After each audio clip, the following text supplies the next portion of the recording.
Ah, Wala ko Yeah. nakargahan pagkaon. nya karon wala na Wala nagamita. na gitaraktaran. Wala na nagamita o napaghapon. Wala na. Kanang balik naman din. Mm. Kung dito pa man ang galuto. Mm. Ako ba yan? Nakatay. Panglabay basura ba?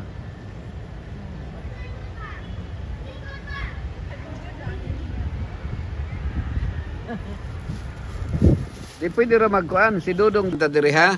Ato lang himuon ang kuan. Sure ng prayer. Oh. So, mao din ni si Kantisoy kay si ano? Oh, si Dandi gyud na Dandi. Sige maghimo ang atong himuon ron mo ato lang magampo ta, no? So atong mo paila-ila lang ta sa kuan. Asa man tong si kini ang pangalan nimo Merlin, no? Merlin. Si Lumin. Lumen. Oh, si Lumen. Anya si Ganggang, ha? Raisa di ay, nya si Ganggang tong isa. Isa sige kita lang. So ano ya atong ang himo na to. Kuan mag-ampo lang ta ang asawa ni Dande naron dito. Na dire di ay To sa gawas. So nara diha ron. So kuan lang. Ang atong himuon unsa may kuan nato muhimo kag isa ka kanta siguro niya mag kanang muhatag lang kog short nga devotional niya prayer. Sige. Sige. So 50 na edad ni kuan. Dito raman sa gawas ang speaker, no? So pag munya, no? Pero kita diri ra ta. Kaya kita ron gamay raman ta. Sige magkanta lang short. Ang kantahon nila usa lang ka kuan siguro kanta. Pero kining atong serbisyo para ni sa ato nga buhi, no? Kay si kuan di naman ni kadungog. Kaya naman siya. Rice, okay lang ka diha, rice? Ay batanggal lang. Sige.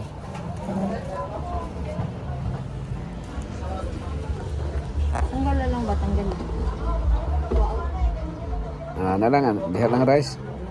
Kay manindog ra ta rice. Malay. Bilay. Alay sa alay.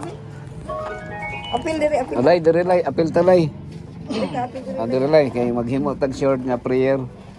Gamay lang, diri ta madugay. Sige, diri ko. Sige, kanta. Isa lang ka kanta.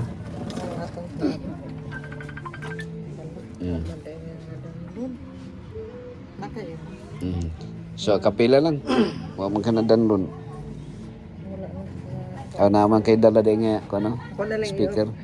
I-off na ko. Diyo kumuga na ako. Sige, kapila lang. Ikaw na lang ko.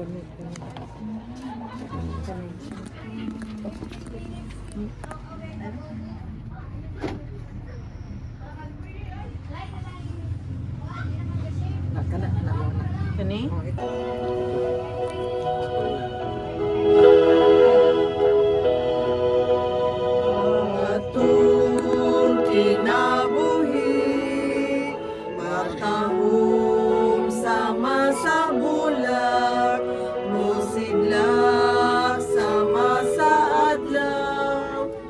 Sayong kabuntagon apan dili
kamatay siya sa atong sala tungod sa dako niyang gugma tungod sa dako niyang gugma.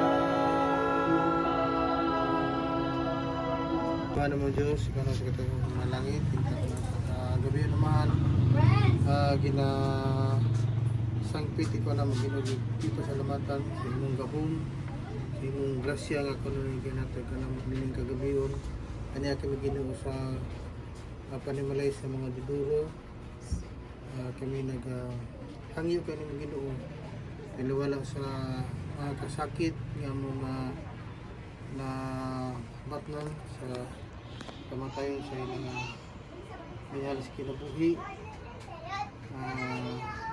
Nagkakaya kami kayo ng Diyos, may kamagaligin sa matagusa na kami nasayod nga ang kinabuhi namo ginikalbutan na temporary lamang. Kami nagalang mo Diyos kasi mong pagpadaging kalibutan na kung kami andam ikaw Ginoo dala ka namo nga to sa kingharian nga gitagan nimo kadugin nga to samtang si Pastor Jimmy Ginoo maghatag og mensahe og mga pagkampo mo gihatag kaniya ang mayong pagpanulti nga amo kini masabtan ug amo kini Ginoo makahimo makahumpay sa matag usa o amo kini sa pabalong sa matag ginaga paabot sa imong pagpalit ng tanong. Yung tanong na masalig sa mga madawat ito sa mga luwas. Amen. Amen. Dali rin yung panahon. So, nining tagnaa karon ang inyong mga higala gikan sa Adventist Hospital Davao kay kauban na mo si John dito. Ya, himo mi nga bisan tuon nga dunay serbisyo karon alas 7. Nya ang usually pag sa Adventist Hospital alas 6 mo ani na alas 6 nya dili na kayo magabihan nga mo join. So mao to nga ang ginahimo na mo short nga kanang gitawag nga devotional o naay mensahe sa awit naghatag natong inspirasyon no, nga atong kinabuhi wala gyud siguro atong kinabuhi apan ang kamatayon sigurado no kita tanan actually ang atong direction tanan gyud no Merlin o Lumen ano si Lumen og si Ganggang ha Milay no og si Reza so kita tanan padulong ta sa kingdom of the Almighty o kingdom sa Almighty kanang paraiso gani nga giandam sa Ginoo ug naghandom ta ana nga makapuyo dito mas gwapo pa sa Siargao ug sa Boracay kanang paraiso no ang mga tao mo atong Boracay kay mo atong Siargao kay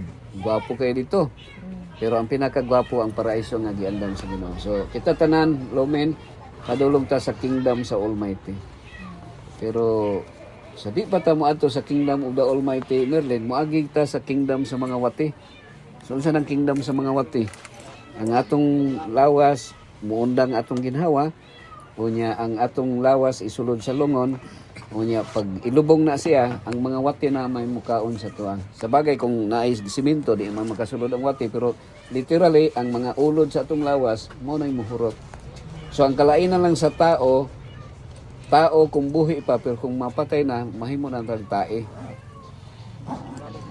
kay mo baho naman ta balik naman ta sa ubog kaunon ta sa wati niya mo na siya pero mao niya ang mga igsoon no labi na sa mga natungdan sa inigugma nga kita nga buhi pa ta makasasala gyud ta tanan no magkwintahay tag mga sala daghang itag sala no, ang pastor 20 ka times ang sadaan ang pastor so makasala ta nga naman giklaro na ni Jesus Christ kay ang atong sala na gyud sa napulo kasugo tanan no so mao na nga kini ang 10 commandments is a reminder ngano gi-remind man ta sa 10 commandments kay kita tanan mga nilikoy man gyud ta nilikoy ta so kay likoy man ta ang Ginoo nagbutang og 10 commandments dito sa 2 tablets of stones dito sa bato para di gyud mairis pero dito sa paraiso ang iyang principle gibutang na sa kasing-kasing sa tao pero kay nakasala naman ta kining atong kasing-kasing gilubluban naman sa sala ug diri na naghari ang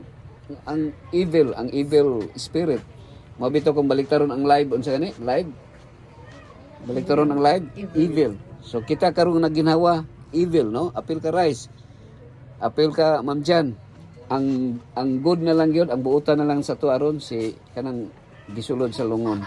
Nganuan, kung imo nang singgitan, imo nang imo nang singgitan og si Dande, imo nang tuligsukon, imo nang kusion ni Antian, di na gina masakitan. Nganuman, kay patay naman siya.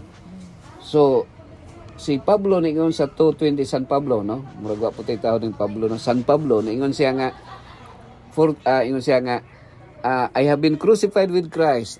Nevertheless I live, but not I who live, but Christ liveth in me. So gilansang ta ang atong pagkagarboso, pagkasiloso, inggitero, dali masuko mo ni gilansang nga kada adlaw gilansang og nabuhi nato si Kristo na nabuhi sa tuwa. No, patay na ang atong unsay namatay ang atong pagkagarboso, ang atong pagkasad-an. Kay kita sad-an man kita. Kay gibang-defy baya na Jesus. Nga bisag nasuko ka, nakapatay na baya ka, no? Bisag mo tan-aw kag usa ka babae nga naibog kasi mong kasing-kasing, nakapanapaw na ka. So kita tanan sad-an ta tanan. Pero ang ato agyod repentance lang, Merlin. Repentance, maghinulsol ra gyud ta kuan. Si Milay, maghinulsol ra gyud ta lay, no? O niya, lumin, kung nay nakasala sa imuha, pasayloa ra gyud, no? Kay maura ng paagihang nga pasayloon ka sa Ginoo kung maghinulsol ka sa imong sala, o niya pasayloon po nimo ang nakasala sa imuha. Kay kung di ka makapasaylo, di mo puta maluwas. So ato ni siguro nato nga sa di pa muundang atong ginhawa, na may nakasala sa to, pasayloon nato. Kay makasasala man gyud ta tanan. Kay kung magkwenta-kwenta tagsadaan, dili nanto mga kurakot nga naa sa gobyerno, kundi kita mismo kurakot po ta. Mga tuwar gyud maghinulsol ta sa tong mga sala, no? So ikaw, Milay, pasaylo ba ka sa nakasala sa imuha? Lay? Ikaw, Lumin. Sister Lumin. No? Kung nay nakasala sa imo, pasaylo, ano? Ikaw, Len. Kung nay nakasala, pasaylo, Kaya anytime, tingin mamatay ta, mga 10 years from now, uban, usa ka oras gikan karon, no? Nya ang kamatayon walay seniority Raisa, no? Dili bot pasabot nga ang 90 mo yung una mamatay kaysa 5 anyos. Kay naay bata nga mas namatay og una kay naligsan, di ba? So ang kamatayon walay siguro apan ang kinabuhi walay siguro pa apan ang kamatayon sigurado. Okay, mag-ampo ta mga igsoon. Ako mag-ampo ta ha. Labing gamahanan dalaygo nga Dios, amahan mo nga naka sa langit. Nining usa ka talagsaon nga kahigayonan Ginoo, kami nakapamalandong. Samtang kami nagatubang nining lungon nga diin gibutang si Dande. Nay mga panahon nga kami nausab ang ibutang Ginoo. O samtang kami nakapamalandong, kami Ginoo makapangandam sa among kaugalingon. Kung nasabtan namo nga kami tanang makasasala, kami sad-an, apan salamat nga sa imong dakong gugma kanamo si Kristo namatay diha sa Kalbaryo sa krus, naula iyang dugo para kami mahugasan sa umpag makasasala, nga kung kami maghinulsol sa among mga sala, mangayog pasaylo kanimo. Ug kung pasayloon namo ang mga nakasala kanamo, ikaw anda mo pasaylo ka namo og adunay kasiguruhan kami nga mopuyo ni nang gingharian nga imong giandam gitagana giandam alang kanamo nga usa ka lugar nga didto wala nay sakit, wala nay kagulanan, wala nay panag-away ug labaw sa tanan wala nay kamatayon. Naghandom kami ana Ginoo apan salamat nga bisan kami makasasala si Kristo namatay sa Kalbaryo sa krus tungod og alang sa kapasayloan sa mga sala. Busa akong giampo amahan nga luyo sa kamatayon ni Dandi, it's a reminder sa patag sa kanamo nga sa madugay sa madali kami mahisama usab sa iyang kahimtang. Apan Ginoo, kami nagatuo nga ang rason kang kami buhi pa hangtod karon kay kami makahimaya unta sa imuha. Og mahimaya lang ka kung kami nahimong panalangin ngadto sa mong isikataw. Sa pinasahi aniya imong mga anak akong giampo amahan. Aniya karon si Merlin, si Lomen, si Sir Lomen o si Milay o si Raisa, uban usab nga wala dire, si Joji, si JR, si Jan, si EJ, si Missy, si Cyrus, si Gwen, si Princess o si Prince o si Psyche o sa tanan nga di man ako ma-mention ang ilang mga relatives, mga kamag-anak o membro sa panimalay sa Didoro family. O hinaut to Dios nga matag ko sa kanang maandam nga diin kami nga kung moabot ang panahon sa panahon nga kami mo abot nga masakit o padulong kami mamatay, Amahan, ready kami nga mo dawat kanimo nga samtang ang inspiration sa pagtago sa kanamo nga aduna kami kinaiya sama ni Kristo og to live is Christ, to die is gain. Ginansya ang kamatayon, Amahan, kanamo imong mga katawhan nga nagaalagad mintas buhi pa kami o pasaylo kami Amahan sa mga sala nga nahimo batok nimo. Ingon nga kami makapasaylo sa mga nakasala batok namo. Gitugyan namo kining tanan, Amahan, uban sa pangalan ni Kristo nga among manluluwas. Amen. Okay, God bless you all.